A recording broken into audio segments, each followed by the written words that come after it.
ఈరోజు అత్యంత ఘోరమైనటువంటి ఒక విషయాన్ని నేను వినడం జరిగింది, చూడడం జరిగింది.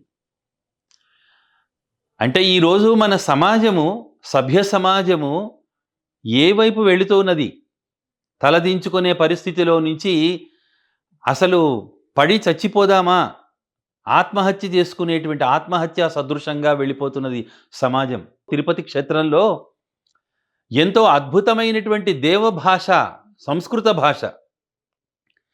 ఆ విశ్వవిద్యాలయము అనేక వేల పండితులను, ప్రొఫెసర్లను తయారు చేసి పంపించినటువంటి ఒక అద్భుతమైనటువంటి యూనివర్సిటీ. సెంట్రల్ యూనివర్సిటీ, కేంద్రీయ సంస్కృత విశ్వవిద్యాలయము. అటువంటి విశ్వవిద్యాలయంలో కీచక పర్వం జరిగింది. ఒక విద్యార్థిని, ఒరిస్సాకు చెందినటువంటి ఒక విద్యార్థిని ఎన్నో రోజుల నుంచి ఒక ప్రొఫెసరు ఆమెను బలాత్కారం చేస్తూ ఉంటే క్లాస్ రూమ్లో ఇంకొక అసోసియేట్ ప్రొఫెసరు వీడియో తీశాడు. ఏమండి, సిగ్గున్నదా ఈ సమాజానికి? ప్రొఫెసర్లుగా పనిచేస్తున్నారు మీరు. ఏ సరస్వతీదేవి సంస్కారాన్ని బోధించాల్సినటువంటి ఒక సరస్వతి నిలయంలో ఉన్నటువంటి మీరు అన్నింపున మెరుగినటువంటి ఒక బీఈడి స్టూడెంట్ అమ్మాయి. సంస్కృతంలో శిక్షాశాస్త్రి అంటారు బీఈడిని. ఆ శిక్షాశాస్త్రి చదువుకోవడానికి వచ్చినటువంటి అమ్మాయి, ఆ అమ్మాయిని మీరు బలాత్కారం చేస్తారా? ఒక లక్ష్మణ కుమార్ అనేవాడు అసోసియేట్ ప్రొఫెసరు బలాత్కారం చేస్తే మరో assistant professor Shekhar Reddy video తీశాడు.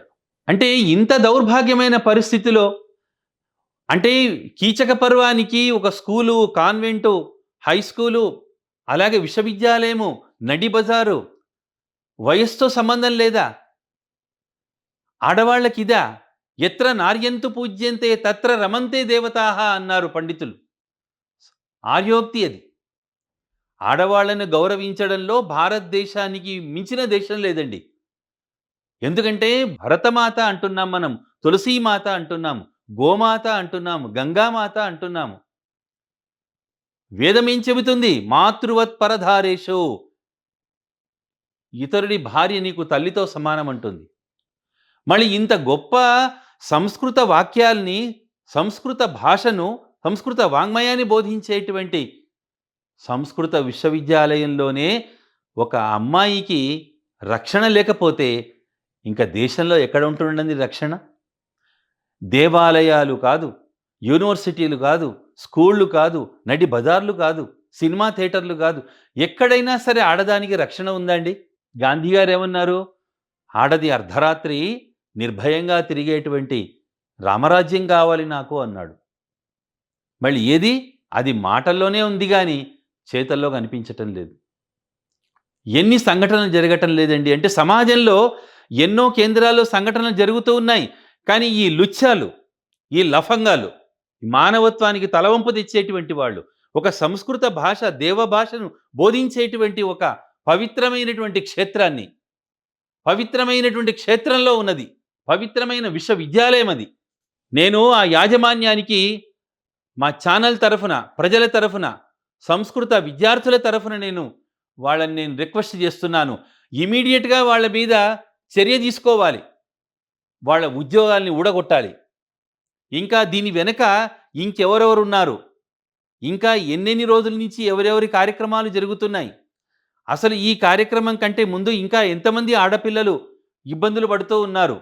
వీటన్నిటి మీద కూడా స్టాండింగ్ కమిషన్ వేసి వాటి మీద దర్యాప్తు బాగా జరిపించాలి. ఈ విషయంలో కేంద్ర ప్రభుత్వం కూడా జోక్యం చేసుకోవాలి. నరేంద్ర మోడీ గారి ప్రభుత్వం ఈరోజు భారతీయత విలువలు కలిగినటువంటి ప్రభుత్వం కేంద్ర ప్రభుత్వం అని అంటున్నారు అందరూ. మరి వాళ్ళు పైగా ఈ సెంట్రల్ యూనివర్సిటీ కాబట్టి గట్టి చర్యలు తీసుకోవాలనేటువంటి విజ్ఞప్తి చేస్తూ జై హింద్.